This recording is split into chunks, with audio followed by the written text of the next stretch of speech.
ದೆಹಲಿಯಲ್ಲಿ ಬಿಹಾರದ ಪೂರ್ಣಿಯಾ ಲೋಕಸಭಾ ಕ್ಷೇತ್ರದ ಸಂಸದ ಪಪ್ಪು ಯಾದವ್ ಅವರ ಮೇಲೆ ದಾಳಿ ನಡೆಸಲು ಯತ್ನಿಸಿದ ಆರೋಪ ಎದುರಿಸುತ್ತಿರುವ ಬಿಜೆಪಿ ನಾಯಕರಾದ ಹ್ಯಾಪಿ ಶರ್ಮಾ ಮತ್ತು ಸುಮಿತ್ ಶರ್ಮಾ ಅವರಿಗೆ ಉತ್ತರ ಪ್ರದೇಶದ ಬುಲಂದ್ ಶಹರ್ನಲ್ಲಿ ಅದ್ದೂರಿ ಸ್ವಾಗತ ನೀಡಲಾಗಿದೆ. ಬುಲಂದರ್ ಶಹರ್ನಿಂದ ನೈತಲಾ ಹಸನ್ಪುರ ಗ್ರಾಮದವರೆಗೆ ತೆರೆದ ಜೀಪ್ನಲ್ಲಿ ರೋಡ್ ಶೋ ನಡೆಸಲಾಗಿದ್ದು, ಹೂಮಾಲೆ ಹಾಕಿ ಡೋಲು ನಗಾರಿ ಬಾರಿಸಿ ಘೋಷಣೆಗಳನ್ನು ಕೂಗ್ತಾ ಬೆಂಬಲಿಗರು ಅವರನ್ನು ಸ್ವಾಗತಿಸಿದ್ದಾರೆ. ಗಂಗೆರುವ, ಸೀಕೆಡ ಸೇರಿದಂತೆ ಹಲವು ಗ್ರಾಮಗಳಲ್ಲಿಯೂ ಸ್ಥಳೀಯ ಮುಖಂಡರು ಹಾಗೂ ಹಿಂದೂ ರಕ್ಷಣಾ ದಳದ ಕಾರ್ಯಕರ್ತರು ಅವರನ್ನು ಸನ್ಮಾನಿಸಿರುವುದು ವರದಿಯಾಗಿದೆ. ಆದರೆ ಇಲ್ಲಿ ಪ್ರಶ್ನೆ ಕೇವಲ ಒಬ್ಬ ವ್ಯಕ್ತಿಗೆ ನೀಡಿದ ಸ್ವಾಗತದ ಬಗ್ಗೆ ಮಾತ್ರ ಅಲ್ಲ. ಕಾನೂನು ಆರೋಪ ಎದುರಿಸುತ್ತಿರುವ ವ್ಯಕ್ತಿಗಳನ್ನು ಸಾರ್ವಜನಿಕವಾಗಿ ಹೀರೋಗಳಂತೆ ಬಿಂಬಿಸುವ ರಾಜಕೀಯ ಸಂಸ್ಕೃತಿ ಸಮಾಜಕ್ಕೆ ಯಾವ ಸಂದೇಶ ನೀಡುತ್ತದೆ? ಇದೇ ಪ್ರಶ್ನೆಯನ್ನು ಈ ಹಿಂದೆಯೂ ಹಲವು ಘಟನೆಗಳು ಹುಟ್ಟುಹಾಕಿವೆ. ಉತ್ತರ ಪ್ರದೇಶದ ಗಾಜಿಯಾಬಾದ್ನಲ್ಲಿ ಅತ್ಯಾಚಾರ ಪ್ರಕರಣದ ಆರೋಪಿಯಾಗಿದ್ದ ವ್ಯಕ್ತಿಯೊಬ್ಬ ಜೈಲಿನಿಂದ ಬಿಡುಗಡೆ ಆದಾಗ ಬೆಂಬಲಿಗರು ಹೂಮಾಲೆ ಹಾಕಿ ಮೆರವಣಿಗೆ ನಡೆಸಿದ ಘಟನೆ ಸಾಮಾಜಿಕ ಜಾಲತಾಣಗಳಲ್ಲಿ ಚರ್ಚೆಗೆ ಕಾರಣವಾಗಿತ್ತು. 2002ರ ಗುಜರಾತ್ ಗಲಭೆ ಸಂದರ್ಭದಲ್ಲಿ ಬಿಲ್ಕಿಸ್ ಬಾನು ಪ್ರಕರಣದಲ್ಲಿ ಶಿಕ್ಷೆಗೆ ಗುರಿಯಾಗಿದ್ದ 11 ಅಪರಾಧಿಗಳನ್ನು ಬಿಡುಗಡೆ ಮಾಡಿದ ಬಳಿಕ ಕೆಲವರು ಅವರಿಗೆ ಸನ್ಮಾನ ಮಾಡಿದ್ದ ಘಟನೆ ಕೂಡ ದೇಶಾದ್ಯಂತ ಭಾರೀ ವಿವಾದಕ್ಕೆ ಕಾರಣವಾಗಿತ್ತು.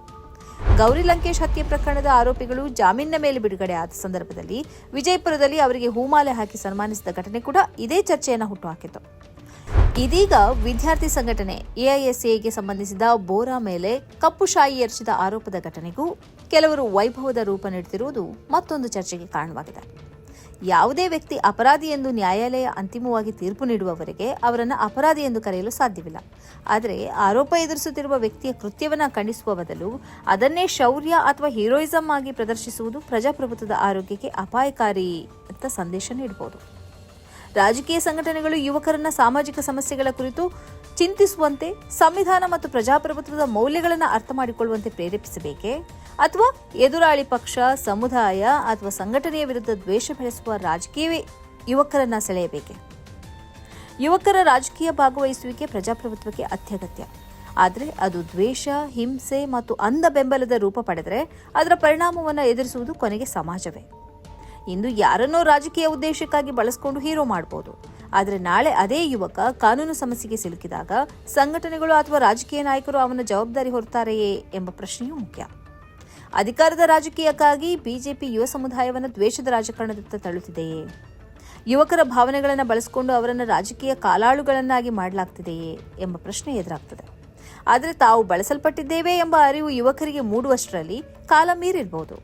ಕೊನೆಗೆ ನಮ್ಮನ್ನು ರಾಜಕೀಯವಾಗಿ ದುರುಪಯೋಗಪಡಿಸಿಕೊಂಡ್ರು ಎಂದು ಅರಿತುಕೊಳ್ಳುವ ಹೊತ್ತಿಗೆ ಅವರ ಜಾಗಕ್ಕೆ ಮತ್ತೊಬ್ಬ ಕಾಲಾಳು ಸಿದ್ಧನಾಗಿರ್ತಾನೆ. ಈ ಕಾರ್ಯಕ್ರಮದ ಪ್ರಾಯೋಜಕರು Gadiyar group of companies, specialised in piling and shoring, engineering consultancy, fire fighting, steel structures, real estate. Office SIT tower, silicon OSS, Dubai, UAE. ಸ್ನೇಹಿತರೆ, ನಿಮ್ಮ ಅದ್ಭುತ ಬೆಂಬಲದಿಂದ ಸನ್ಮಾರ್ಗ ನ್ಯೂಸ್ ಚಾನೆಲ್ ಈಗ 2 ಲಕ್ಷ ಸಬ್ಸ್ಕ್ರೈಬರ್ಗಳನ್ನು ದಾಟಿದೆ. ಇದು ನಮ್ಮ ಯಶಸ್ಸಲ್ಲ, ಇದು ನಿಮ್ಮ ಯಶಸ್ಸು. ನಮ್ಮ ಮುಂದಿನ ಗುರಿ 4 ಲಕ್ಷ. ಇದು ಕಷ್ಟವಲ್ಲ. ನೀವು ಮಾಡಬೇಕಾದದ್ದು ಸಿಂಪಲ್. ನೀವು ಸನ್ಮಾರ್ಗ ನ್ಯೂಸ್ ಚಾನೆಲ್ ವಿಡಿಯೋವನ್ನ ನಿಮ್ಮ ಸ್ನೇಹಿತರಿಗೆ, ಕುಟುಂಬದವರೊಂದಿಗೆ ಹಂಚಿಕೊಳ್ಳಿ ಮತ್ತು ಅವರಲ್ಲೂ ಸಬ್ಸ್ಕ್ರೈಬ್ ಮಾಡಲು ಹೇಳಿ. ನೀವು ಶಕ್ತಿಯನ್ನು ಕೊಡಿ, ನಾವು ನಿಖರ ಸುದ್ದಿ ಕೊಡ್ತೇವೆ. ಧನ್ಯವಾದಗಳು.